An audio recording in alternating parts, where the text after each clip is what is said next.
Item songs విషయంలో కూడా రామజోగి శాస్త్రి గారు ఏం తక్కువ కాదు అనే అది నాకు ఛాలెంజ్ ఉండేది. నాకు ఓపెన్గా ఒక పరిస్థితుల్లో నేను బాగా ఐటమ్ సాంగ్స్ అంటే భాస్కర్ భట్ల అన్నయ్య బాగా పెట్టిన పేరు అంటూ ఉండేది. ఇప్పుడు ఇంకా 16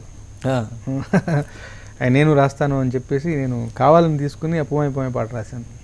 ఇన్స్పైరింగ్ సాంగ్స్లో ఒక ఒక అంటే ఇప్పుడు శ్రీమంతుడిలో ఈ సర్రా సర్రా ఆకాశం కోసే అన్నట్టుగానే సన్నాఫ్ సత్యమూర్తిలో కూడా చలో చలో అంటూ పరిగెత్తించారు.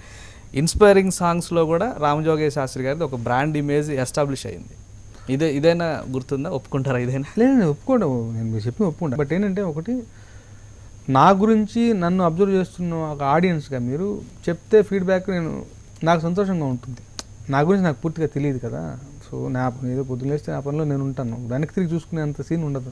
అదే శ్రీశ్రీ చెప్పినట్టుగా 6 నిమిషం గడిచేసరికి అదే నాకు గత శతాబ్ది తిరిగి చూసుకునే ఫీడ్బ్యాక్ నాకు ఆనందంగా ఉంటుంది. బట్ మీరు అన్నట్టు ఇన్స్పిరేషన్ సాంగ్స్ అంటే ఒకటేనేం కాదు, ఏ పాట మన కళ్ళ ముందు మనం నమ్మి ఒక ప్రొడ్యూసర్ డైరెక్టర్ మనకు ఒక పని అప్పగిస్తే దాన్ని 200% 200% న్యాయం చేయాలి. ప్లస్ అదే పని నేను చేస్తున్నప్పుడు నేను ఎంత విభిన్నంగా చేస్తానన్నది నా ఆలోచన ఉంటుంది.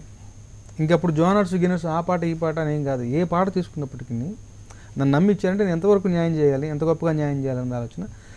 అలాంటి పాటలు గతంలో ఉంటే వాటికన్నా ఎంత విభిన్నంగా నేను రాయగలను. ఇప్పుడు చలో అన్న పాటలు తీసుకుంటే సీతారామ శాస్త్రి గారు గురువు గారు చాలా రాశారు అలాంటి పాటలు. ఎప్పుడు ఒప్పుకోవద్దురా ఓటమి ఇలాంటి పాటలు కోకోలలు అసలు అది టచ్ చేయలేము మనం, అంత గొప్పగా ఉంటాయి పాటలన్నీ. బట్ అలాంటిది ఆ సందర్భం నా చేతిలోకి వచ్చినప్పుడు నేను ఎంత కొత్తగా రాస్తాను, ఎంత విభిన్నంగా రాస్తాను అన్నది నాకు ఛాలెంజ్ అవుతుంది. సో డెఫినెట్గా ఎంత కొత్తగా రాస్తాను, బట్ ఇంకో గురువు గారి పాటలా ఉండకూడదు అన్నది మాత్రం నా నియమం. ఎందుకంటే నేను అప్పుడు నా ఉనికికి అది ఇది కదా. సో నేనేమనుకున్నాను, కొత్తగా రాయాలి, ఏం ఆలోచించాలి, అలా వస్తూ ఆలోచిస్తూ ఒక కొత్త యాంగిల్ చెప్పాలి. అలా చెప్తే సమస్యలు ప్రతి వాళ్ళకి ఈ పాట విన్నప్పుడు సమస్యలు ఉన్నవాడు ఎవరైనా ఈ పాట వింటే వాళ్ళకి ఒక ఇన్స్పిరేషన్, నిజమే కదా, అవును కదా, నేను ఎందుకు ఇంత బేలగా ప్రవర్తిస్తున్నాను ఒక ఆలోచన కలిగే అవకాశం ఉంది. కామెడీ పాటలు అంటే మీరు ఇందాక అన్నట్టుగా జానర్స్ ఏవైనా కానీ రాయడానికి రచయిత సిద్ధపడినా కానీ కామెడీ పాటల్లో కూడా ఒక వాల్యుబుల్ సాహిత్యాన్ని జోడించడం అనేది అంత ఆషామాషి విషయం కాదు. ఫర్ ఎగ్జాంపుల్ మీరు పంజా సినిమాలో పాట పాపారాయుడు లాంటి పాటలు తీసుకుంటే అవును బాగా ఇష్టం పాట. అంటే వాటికి ఏమన్నా సపరేట్ ఎక్సైజ్. ఇంకొకటి అంటే భాష విషయంలో తెలుగు భాష, తెలుగు సాహిత్యం, తెలుగు కవిత్వం, తెలుగు సినిమాకి మీరు పాట రాస్తున్నారు, కానీ ఇంగ్లీష్ పదాలను కూడా తెలుగు వాడినంత సులువుగా వాడడం అనేది. ఒక పాట తీసుకున్నప్పుడు ఒక టార్గెట్ ఆడియన్స్ అని ఉంటారు, ఎవరికి ఏం చేస్తున్నప్పుడు. ఇట్స్ నాట్ దట్ కొంతమంది వినాలని కోరుకోవడం కాదు, బట్ ముఖ్యంగా వీళ్ళకి రీచ్ అవ్వాలని ఒక లెక్క ఉంటుంది కదా, దాన్ని దృష్టిలో పెట్టుకుని ఇన్పుట్స్ అవి కూడా కాదు, డైరెక్టర్ ఎక్స్పెక్టేషన్ ఒకటి ఉంటుంది. ఆల్రెడీ నా హిట్ అయిన పాట ఏదో ఒకటి ఉంటుంది, అలా కావాలని కోరుకున్నాను అనుకోండి, ఆయన తృప్తిపరచడం కోసం అలా చేయాల్సి వస్తుంది. సో ఏ పాటకి ఆ పాటే కొత్త పాట, దానికి తగ్గిన రూల్స్, దానికి తగ్గిన పరిధి, దానికి తగ్గినటువంటి ఏమంటాం ఎక్స్పెక్టేషన్స్ ఏవో ఇన్పుట్స్ ఏవో ఉంటాయి. సో వాటిని దృష్టిలో పెట్టుకుని అప్పటికప్పుడు ఆ సమస్యను సాధించడమే, ప్రత్యేకంగా కసరత్తు అంటూ ఏముంటుంది. సినిమాల్లో పాటలకి సంబంధించినంత వరకు చూస్తే లిరిక్స్కి సంబంధించి వాల్యూస్ బాగా తగ్గిపోతున్నాయి అనేటువంటి అభిప్రాయం ఉంది. అంటే ఇంగ్లీష్ పదాలు ఎక్కువ వాడుతున్నారు, ఇంగ్లీష్ పదాలని వాటిని కాంబినేషన్ చేసి కొత్త జనరేషన్ రైటర్స్ ఎక్కువ ఉపయోగిస్తున్నారు అనేటువంటి అభిప్రాయం ఉంది. మీ ఒపీనియన్ ఏంటి దాని మీద? అసలు భాష ఇంగ్లీష్ వాడటం తెలుగు వాడటం కూడా కాదు, యాక్చువల్ బేసికల్గా దాని వెనకాల ఆత్మను చూడాలి. నేను అనేది దాని ఆత్మ ఏం చెప్తున్నారన్నది, ఎలా చెప్తున్నారన్నది పక్కన పెడితే ఏం చెప్తున్నారన్నది ముఖ్యం. ఆ ఏం చెప్తున్నారు అన్నదానికి ముఖ్యం సందర్భం. సో ఏ రైట్స్ అయినా ఎవరైనా కానీ ఒక బేసిక్ ఒక మెటీరియల్, ఒక తపన, ఒక జ్వలన, ఒక మోతాదులో సరుకు లేనిది ఇక్కడికి రాడు, వచ్చినా నిలబడలేడు. సో అలా వచ్చి ఉన్న మనిషికి మనం చేయగలిసిన పని ఏంటంటే కరెక్ట్ అయిన ఛాలెంజ్ ఇవ్వటం. ఎప్పటికప్పుడు అతన్ని ఛాలెంజ్ చేస్తేనే అతనిలో ఉన్న మెటీరియల్ కూడా బయటకు వస్తుంది, అతను ఉన్నటువంటి ఆ శక్తియుక్తులు బయటకు వస్తాయి. సో మంచి సందర్భాలు క్రియేట్ చేస్తే మంచి అవుట్పుట్ వస్తుంది.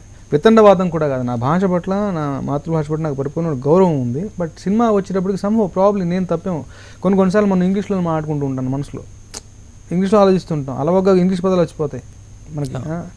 సో అలా డ్రైవ్ అవుతాను, బట్ దాన్ని పెద్దగా పట్టించుకొని నేను కాన్షియస్గా కావాలి అంటే టక్కున అసలు ఇంగ్లీష్ ముక్క రాకుండా పాటలు రాసిన సందర్భాలు ఉన్నాయి. ఇప్పుడు ఈ సినిమాలో ఏమున్నాయి ఇంగ్లీష్ ముక్కలు ఏమున్నాయి, బట్ అది కూడా ట్యూను సందర్భం డిసైడ్ చేస్తాయి. ఇప్పుడు దిమ్మ తిరిగే పాటలో మీరు అచ్చ తెలుగు కూడా రాయలేరు, ఒక రకమైన ఫోక్ లాంగ్వేజ్కి వెళ్ళాలి. రాములోడు అన్నాను, ఫోక్ రామాయణ రాములోరు అనలేంగా.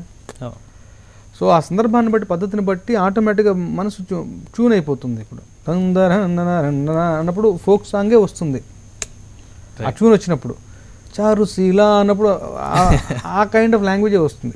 ఇప్పుడు వింటూ వింటూ ఇది కరెక్ట్ ఇది కాదు కదా, మనం కాంటెంపరీగా ఒక వాతావరణంలో ఉన్నప్పుడు ఏం జరుగుతుంది, ఏంటి రిక్వైర్మెంటు, ఎలా ఇస్తే జనాలకి ఎక్కువగా చేరుతుంది అన్నదేదో మనకు ఒక చిన్న మీటర్, ఒక అండర్స్టాండింగ్, ఒక ఫీడ్బ్యాక్ ఉంటుంది. దాన్ని బట్టి ప్రవర్తిస్తూ ఉంటాం. 2 ఇండస్ట్రీస్ చూశారు మీరు, కన్నడలో కూడా పాటలు రాశారు, అక్కడ ఏం పెద్ద పని చేయలేదు, కొంతకాలం పనిచేశారు, తమిళ్తో కూడా కొంత పరిచయం ఉంది. భాషపరంగా చూస్తే మనకి ఒక అపోహ వాస్తవం తెలియదు కానీ తమిళ భాషలో కానీ కన్నడలో కానీ ఇంగ్లీష్ పదాలు చాలా తక్కువ ఉంటాయి. తెలుగులోనే మరి ఇది ఒక దౌర్భాగ్యం అనేటువంటి భాషాభిమానుల ఆవేదనను వింటూ ఉంటాం మనం. ఎంతవరకు వాస్తవం అందులో? నేను ఎక్కువ పాటలు విన్ను, బట్ తెలీదు.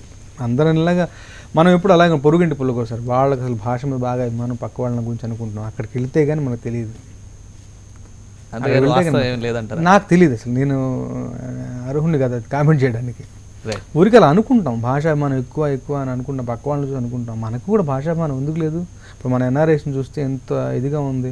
ఇప్పుడు చూస్తే హిందీ పాటలు చూస్తే మనకన్నా చాలా అడ్వాన్స్డ్గా ఉన్నారు. అసలు ఎక్కడ ఏమంటాం, ఇంగ్లీష్ పాటలు అయితే సెల్ఫీ లేలేరే అని పాట, వాళ్ళు ఇంగ్లీష్ ముక్కలు వేసి వేయటం, తర్వాత భోజ్పురి లాంగ్వేజ్లోను వేరే డైలెక్ట్స్ లాంగ్వేజ్ యూనివర్సల్ అయిపోతుంది అనుకో, వేరే పాటలు పెట్టడం, తర్వాత ర్యాప్లు, లుంగి డ్యాన్స్ లాంటివన్నీ నేను రకరకాల ఎక్స్పెరిమెంట్లు చేస్తున్నాను అక్కడ.